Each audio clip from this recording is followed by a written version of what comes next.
it's me, Vicky Marie. Good morning, good afternoon, or good evening, wherever you are in this crazy world we're living in.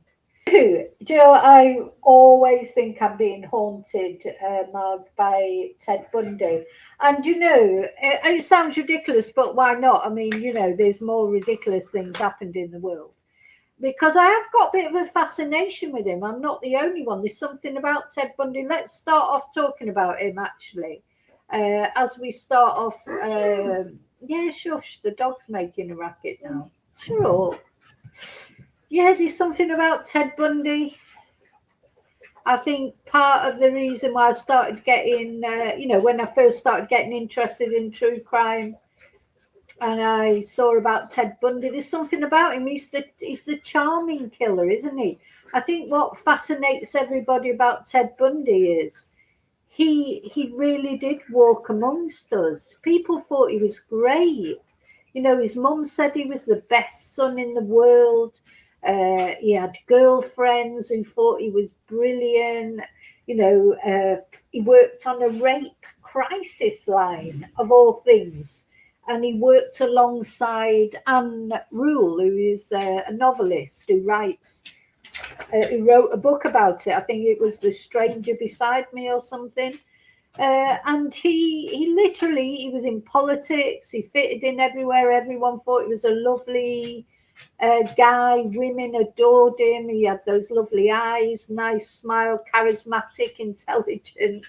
And inside he was a total monster. He is a prime example of monsters do not, even he said it, monsters don't walk around sort of drooling from the mouth and, looking like what they are.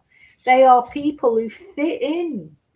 People who, even the only way that Ted Bundy got his victims into his car was because he was a handsome guy, plausible. Otherwise, they wouldn't have got in his car. Or he would tell them he was a police officer, or he would pretend he was having problems lifting something.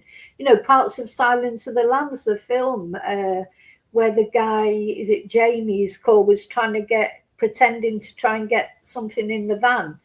And that's how he got the senator's daughter to get in the van to help him. And that's how he abducted her. That was based on Ted Bundy. That's what he would do. He would plaster up his arm, or, put a bandage around his arm and pretend he had something wrong with his arm and ask someone to help him. Ask a girl to help him. And the other fascinating thing I think about Ted Bundy, that there was one day where he was at like a local beauty spot, and he kidnapped two women from there in full view of everyone, and he was overheard telling them that his name was Ted. He was using his real name because, well, he's presuming those girls would never be able to talk about it, but he didn't realize people were listening to him, overhearing him. But he is a fascinating character, and if you've not seen the Netflix documentary with Zac Efron is brilliant in this documentary. What's it called? Extremely Wicked something, because even the judge, when he was finally found guilty and given the death sentence, even the judge said, you chose the wrong way in life, young man. You could have done really well in life. Even the judge liked him, even after hearing all the terrible things that he'd done.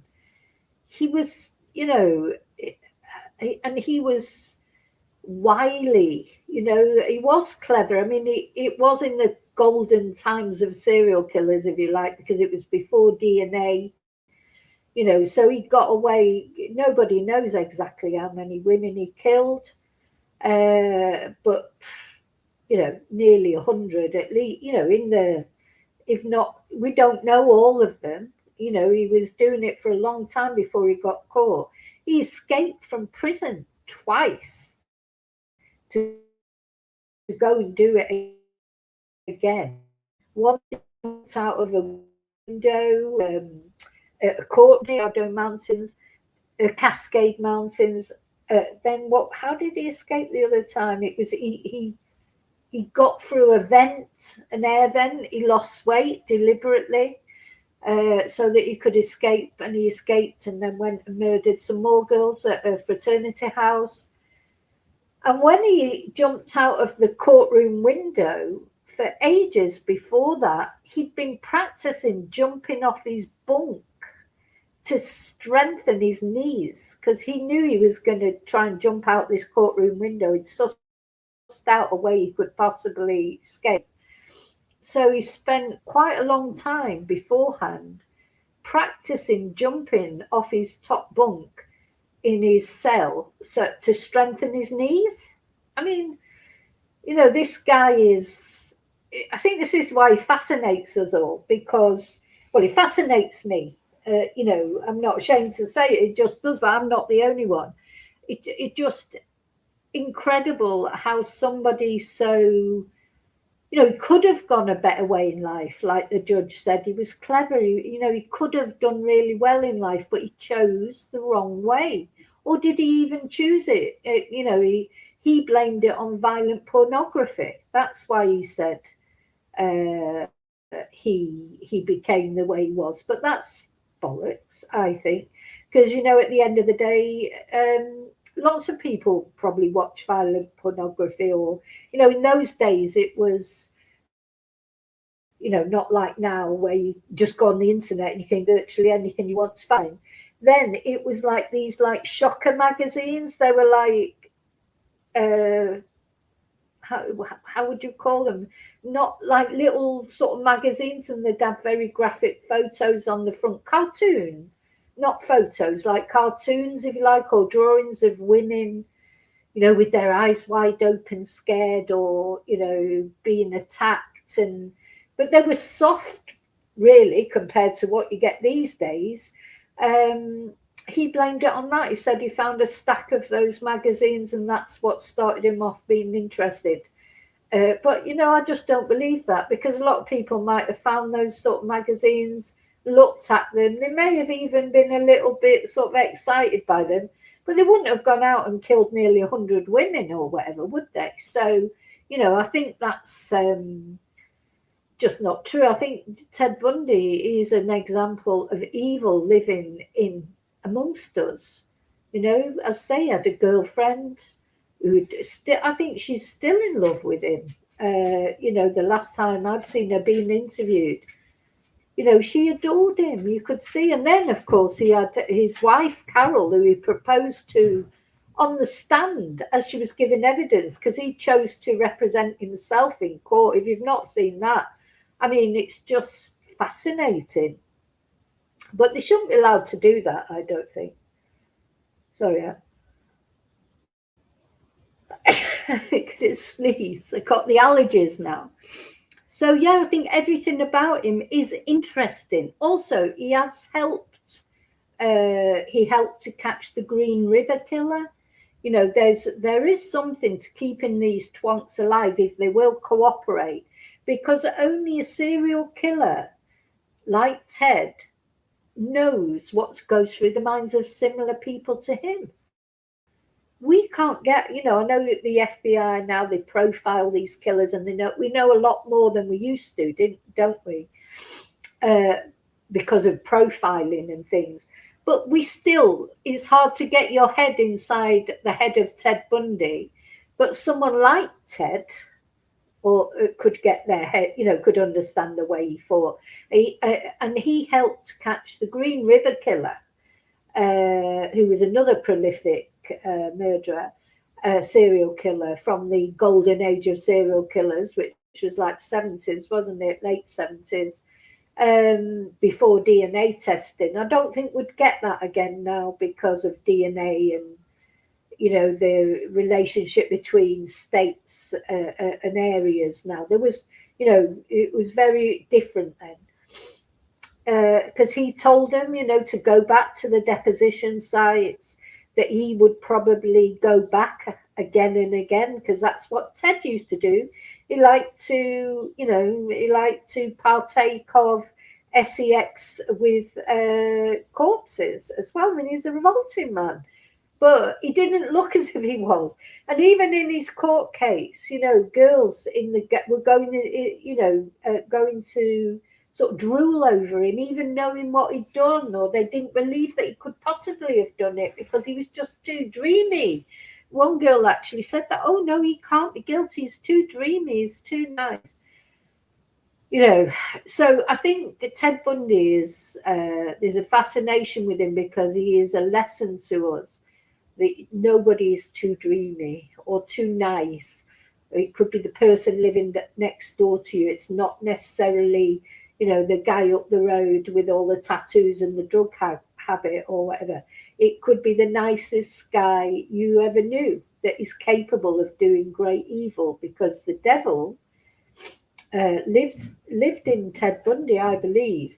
And when you see him and you look at this sort of smile, charming face with the nice smile, and his eyes, he had these very attractive eyes, but apparently his victims, or ones that got away, there was one in particular, Carol Deronge, when he got her in the car, she was lucky to get away with her life. She said his eyes turned black. That's really scary, isn't it? So his blue eyes, when he got her in the car, and he was obviously then thinking what he was going to do with her, and she was lucky she got away, they turned black. She said it's like a demon inside, isn't it? Anyway, that's Ted Bundy. He's not with us anymore. He was electrocuted. He tried his best to get out of it. He's like all twonks. He was a coward at the end. He had to be dragged practically to the chair. He was terrified, and hopefully now he's spinning in hell.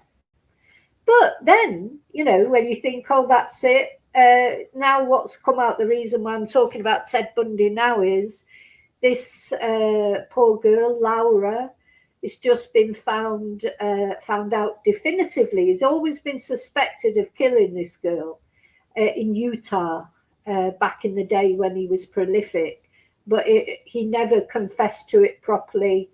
But now, thanks to, guess what, DNA, good old DNA, has proved definitively that he is her killer. So I'm going to just read you this article. So, officials in Utah have formally closed a 51-year-old cold case after using new DNA technology to identify a murdered teenager as a victim of serial killer Ted Bundy. Laura Ann Aime, 17 years old, disappeared after leaving a party on Halloween in 1974. 1974. I was 12. Her body was discovered about 1 month later by hikers in the American Fork Canyon, and the Utah County Sheriff's Office announced on Wednesday new testing confirmed irrefutably that DNA evidence recovered from Laura's body verified the existence of DNA belonging to Bundy. And between February 1974 and February 1978, Ted Bundy murdered at least 30 women. Is a lot more than that, I think. He has been linked to many more killings throughout the country. Before he was executed in Florida in 1989, he did confess to her killing, but he would not elaborate or give any detail to his actual involvement in her death. So the Sheriff's Department elected to keep it open until they could prove, without a shadow of a doubt, that he was her killer. But now the case is officially closed. And the sheriff added that if he was still alive, prosecutors would pursue the death penalty against him. So yeah, the only problem with the death penalty, of course, is you can only do it once.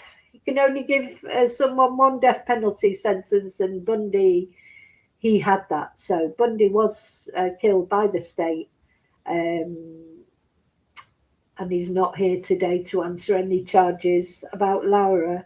But it's so very sad now. Laura is look. If you know anything about Ted Bundy, this appearance of hers, like the dark hair parted in the middle there. That's a typical Bundy victim. They say he had a grudge against an ex-girlfriend who'd finished with him, who looked a little bit like this.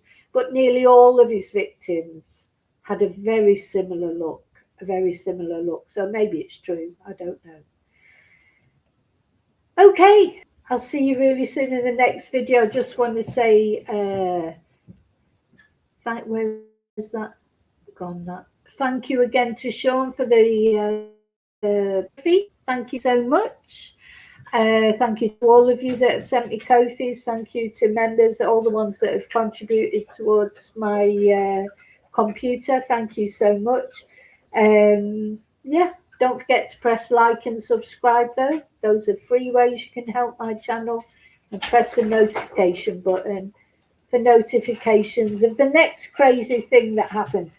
Look, so Tia, she always comes up, don't you, when she hears me saying goodbye. Do you? You know that I'm going to give you some attention now. Oh, if only. Oh, because animals and other vulnerable, you know, people are horrible to animals as well, aren't they? Bless. Hello, baby. Anyway, we can just be good. Just be good to yourself. Be good to each other. I'll see you really soon in the next video. And until then, may your God go with you. Thank you so much. Bye.